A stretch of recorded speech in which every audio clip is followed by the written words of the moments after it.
Hello beautiful people, welcome back. In this video, I'm gonna show you few secrets and tips of solo versus squad. If you have been following me since long, then surely you know that most of the time I play with randoms, then they die first and leave me alone to play that game as a 1v4 game.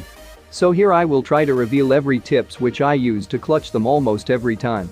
Sometimes those trick works, but sometimes they fail, because not all the time things goes according to your plan, right?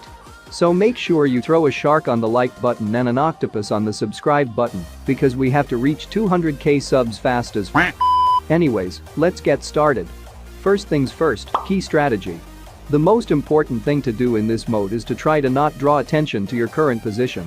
Don't land on any hot spots, it is best to hit the ground far away from the flight path on some small unnamed locations. While a completely remote building is nice, you would ideally want to get some kills before the squad completed looting. Your landing spot should be adjacent to a big town or hot spot. Squads often rely on their numbers and pick some of the hottest zone possible.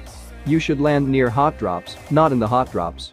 Suppose the plane route is crossing over Pachinki, so you need to land near Pachinki instead of landing on Pachinki.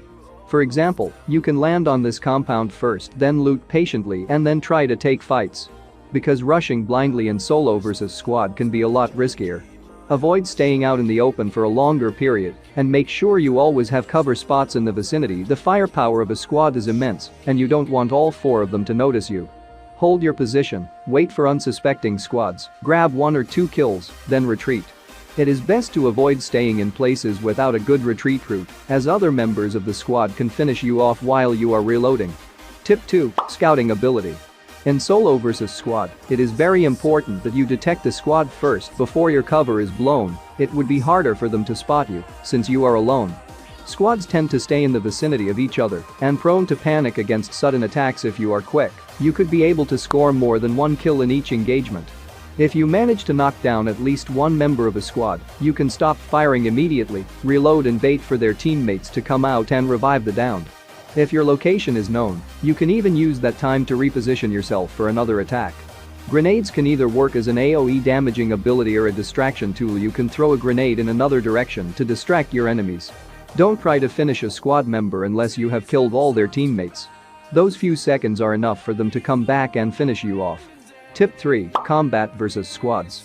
If a squad knows your position, your best bet would probably be running away. However, if you are confident in your ability, you could try to push them back. If more than 2 people of a squad have spotted your location, it is best to try to knock at least one of them down so that they have to work on reviving, leaving only 2 players for you to deal with. Use this chance to either flank or rush them. Use a smoke grenade if possible. Try to keep at least one of the players knocked down, as the moment they could go full tilt against you, there is no chance but to retreat. Try to have one player downed constantly. The trick is to attack the downed person as soon as he gets up, because the guy would have the lowest HP in the group. The enemies could just go against you in a team of 3 and keep their teammate down for a while, however, so the strategy is not without risks. High damage weapons are key in this mode. Combo the UMP with a sniper, marksman rifle or AKM. Tip 4. Loot drop weapons. While playing solo versus squad, it is quite compulsory to have a special weapon like MK14 or M249 or AUG. Because these weapons helps a lot while clutching. Even a Uzi is enough, but it can't take down enemies with less bullets. So if you hate reloading between fights, then you should surely loot some drops and try to have your hands on M249. As this gun have a lot more firing speed than any other weapons, and it can take down 4 enemies in a single spray easily. Tip 6. Stealth tactics. Being stealthy is super important. You need to avoid being seen or heard in order to get any chance at all, as you are doomed the moment all 4 people focus on your location. Take a mental image of the flight path so that you can stay as far as possible from it while moving after the circle. Stay at the borders and avoid directly going inside hot spots as much as you could. Position yourself in a way that you can catch squads off guards while they are moving around the spots. Don't try to get the supplied drops as you don't have the numbers to go against them. Try to ambush when they go for the crate instead. Keep a watch from a nearby vantage point. Tip 7. The final circle. This is the most tricky part of this mode. In this phase, you must hide at the edge of the circle and let the squads fight each other to the death. As long as you manage to do that, your opponents at the end would only be like 3 or 4 damage people, which is not too hard to take down. Don't engage even if you spot players, only do that if you have no other choice. Tip 8. Pushing squads. After a squad knows your position, pushing squads as a solo player may seem hard, but with a few techniques it's much easier. Let's assume it's a squad of 4 and they have spotted you. First try and get at least one of their players knocked down so they work on reviving, leaving only 2 players that can shoot you.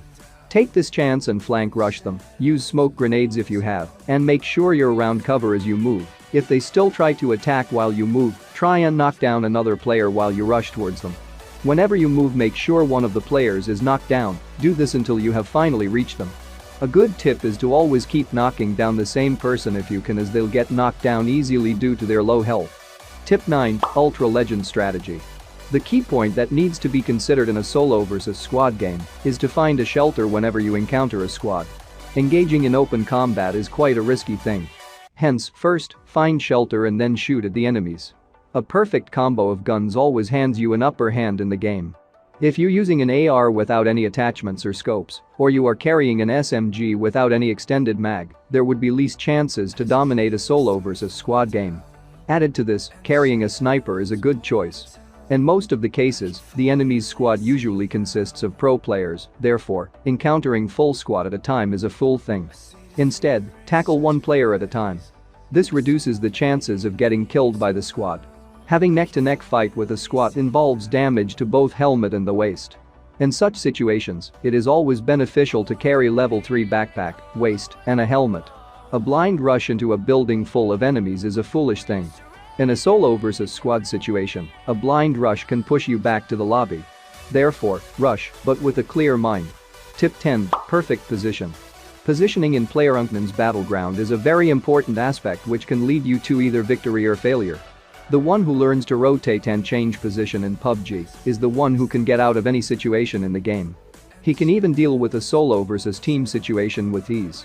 If targeted, a known location with covers, it's easy to predict where the players are shooting from. With the bullet sign in your mini-map, it will be easy to kill them. Knowing the windows and escape route help you to deal with teams alone when they are chasing you. You can easily get out of their sight and hunt them down. Dealing with teams become hard if we are in a closed space and they know our position.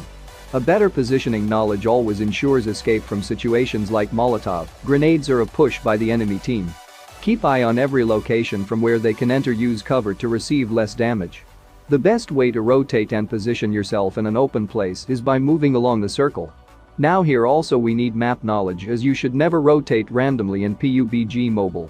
To deal with teams you should choose to rotate along a path which is known to you. Moving along with the circle, you can keep an eye in front of you without thinking of your back. When dealing on the same level of land, you should remember that when being inflicted with enemy damage, you can prone to heal. As in open fields, there's a very low chance that within a few seconds they can spot you. Throwing smoke or grenade and directing while pushing from another direction can help you to push on an uphill area. So these few secrets and tips to do solo versus squads. My aim is 5k, I hope you will do it. So I will see you in the next one. Peace out, guys.